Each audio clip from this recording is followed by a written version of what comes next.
Hi, garden friends. Welcome to the channel. I'm Era, and this is Gardening on Purpose. I garden in Georgia, Zone 8A.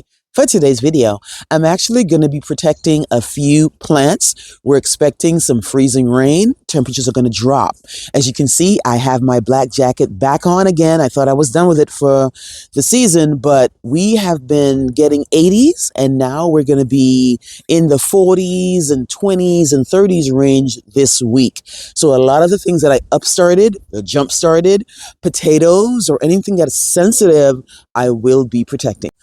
Here are 4 items I usually use to protect my plants when it's about to frost or freeze. First up are older sheets or towels, right? If you have sheets that you don't use anymore, just use them to cover, maybe your sensitive plants, your sensitive perennials. I use a blue tarp to cover maybe bigger trees or bigger, steadier stems. I use a frost blanket to cover sensitive perennials or sensitive, plants that have not the strongest stems. And I just use, also these are containers from prior plants that I've bought. And I usually use these for perennials because they are usually a 2-gallon or 3-gallon. And I just use it, I just turn it around and cover the actual plant. So different things are for different reasons. All right, so first up, we have potatoes. Now, as you know, I grow potatoes in grow bags for the last few years. These are 5-gallon grow bags I got from Amazon years ago, and I buy the seed potatoes from Walmart. What I do is I put 3 inches of soil at the bottom of the grow bag, then I place the seed potato in and then cover it, right? So you can see the potato is already sprouting and coming through the soil. You can see it, right? And once this completely pushes through, then I add more soil, and I keep doing that until it completely fills up the grow bag. Now, potatoes are, they can't take the freeze that we're going to get, but they can take cooler weather. So they have to go inside. Now, every year I get potatoes. My potatoes are not usually that huge or anything. But I think I just put in 3 potatoes for each bag. That should give them enough space. But these have to go in the covered patio. It's just going to freeze and stay frozen too long for the potatoes. So I'm putting these inside. All right, guys, so I'm in front of the garage, and in front of the garage right now is where I have a couple of the plants that need to be protected. First up is the Uptick Coreopsis. Just got this the other day from Home Depot. They had a perennial markdown sale, and this was $5 for a 2-quart. Uptick Coreopsis are usually fine, but because I just bought this and this just came from the greenhouse, it needs just a little bit of protection. So that's going to go in the garage. Next going in is the Miss Huff Lantana that is beginning to leaf out. This guy definitely cannot take a freeze. It needs to go in. I have 2 of these still in containers when I went to Growers Outlet last year, and I have a couple of them already in the ground from last year, right? Then I'm also going to put these guys in the garage. These are the daylilies that I have bought bare root. So all types of daylilies, the once in a lifetime daylily, Stella d'Oro, and I think My Melinda, they're all going to go in.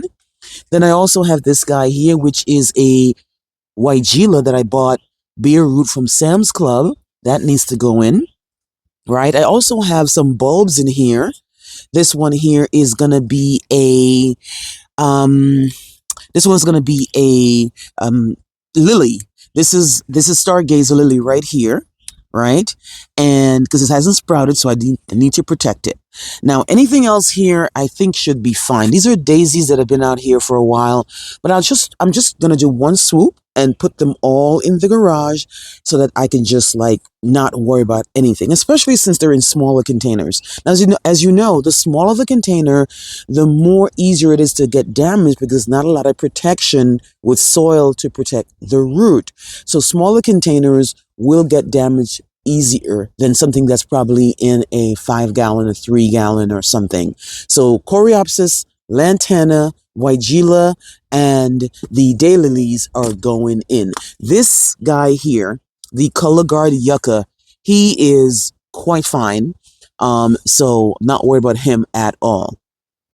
This is a Bernardine clematis or clematis. This guy here is a climber, and this guy came out of dormancy last week and it's just been on its way. I told you guys we had great temperatures and plants have been on their way, but these new buds and these new foliage will get beat up once we're freezing for so long. So I definitely will bring these guys in the covered patio. Okay, so here are my peonies. I have 3 peonies in containers. I have Sarah Bernhardt, I have Sergeant Laverne, and I have Vogue. All 3 have broken dormancy, and all 3 are on their way. Now, these stay outside all year. Peonies are pretty tough, hardy down to -40. But what I will do, I will protect them by putting something over to protect this new growth, but I definitely won't bring them inside, right? They're tough enough to stay outside. Again, maybe if we were freezing for days at a time, but since we're only been freezing for a couple of hours, I think it's fine. All I'm going to do is throw something over this new growth to protect it.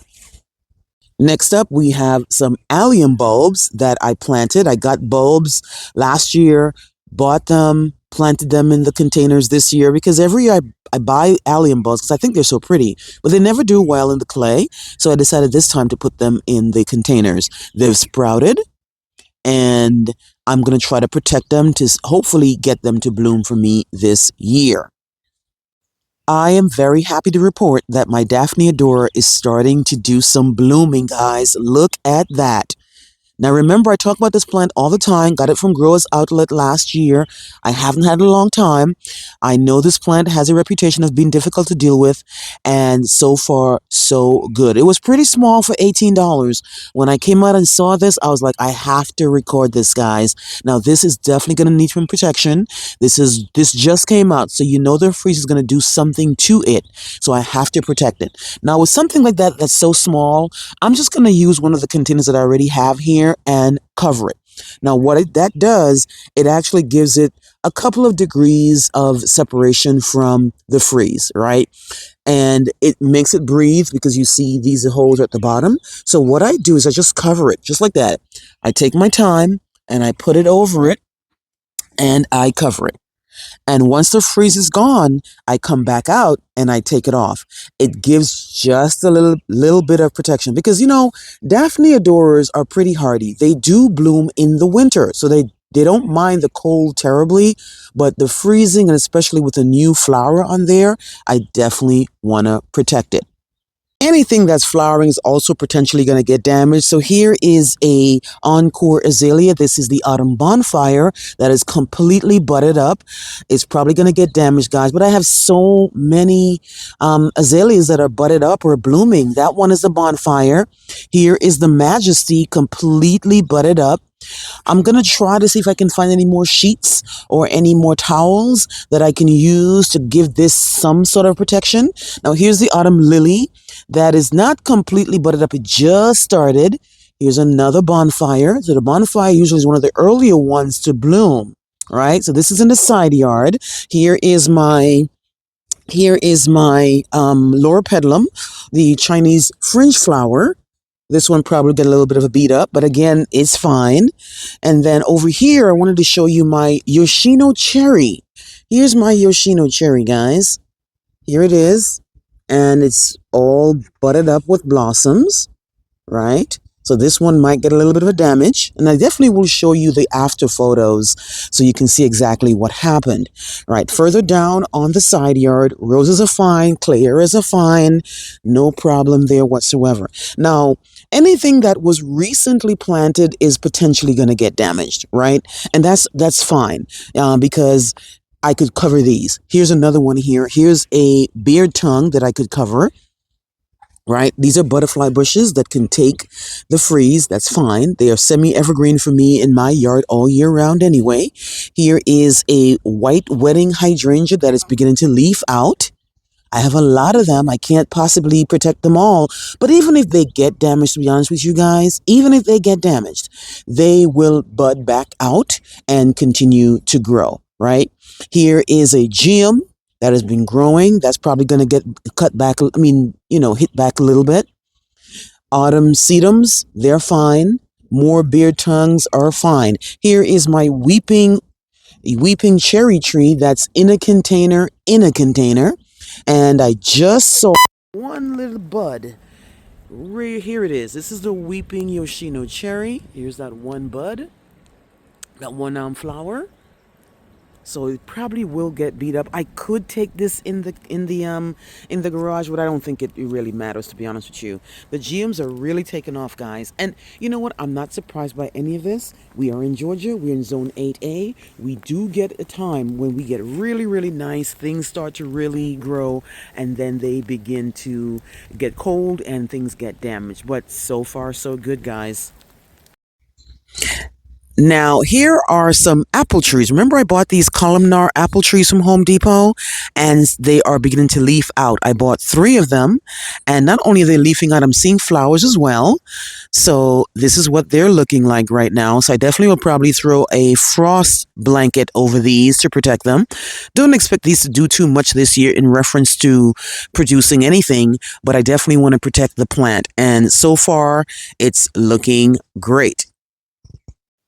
Crepe Myrtles have leafed out, but I won't worry too much about protecting these because, again, these guys are tough. They don't bloom until the summer anyway, and they have been in this container and they seem to be quite fine. This particular one here is the Colorama Crepe Myrtle, is Scarlet Colorama, and they are pretty tough here. They will spring right back when things get nice and hot, so I won't really bother to put too much over these, but they still are sensitive and they probably will get a little bit of a damage, but I will just cut it right back and it will spring right back. Here are my Japanese maples. Not much going on with them. They leafed out. They stay outside all year. They can take the cold. I'm not really going to protect them too much because they will spring back if they happen to get damaged by the freeze, guys. So I have a couple of them. These are the Katsura, the Winter Red, and I believe the Oregon Sunset. And they are pretty tough. Got these from MrMaple.com as a gift for a couple of years, and they are in these little white containers here, and they seem to be quite fine. They never seem to get damaged. And as you can see, one has a little bit more of a red color, one is more of an orangey yellow, and one is more of an orangey greeny red. All right, so here are my 2 Meyer lemon trees. Now, this is a plant that will move from the covered patio to the inside of the house because it just can't take anything less than 40, right? I've got this for years, got a small little plant from Home Depot, and it's done really, really well. As you can see, it has some new growth on it. This is really, really sensitive. This will not take too kindly to that freeze that's coming, so it has to go inside the house. All right, guys, so I'm beginning to feel a little bit more rain coming down, so I'm going to head inside, and the temperature is seriously dropping, guys. So I just want to show you what I usually do when it's time to protect sensitive plants, newly planted plants, or plants that have flowers. Let me know what you usually do and how things are going in your garden. Please like, please share, and please subscribe. Remember to hit that notification bell so you can be alerted in all my new videos. I'll see you on the next one. Bye-bye.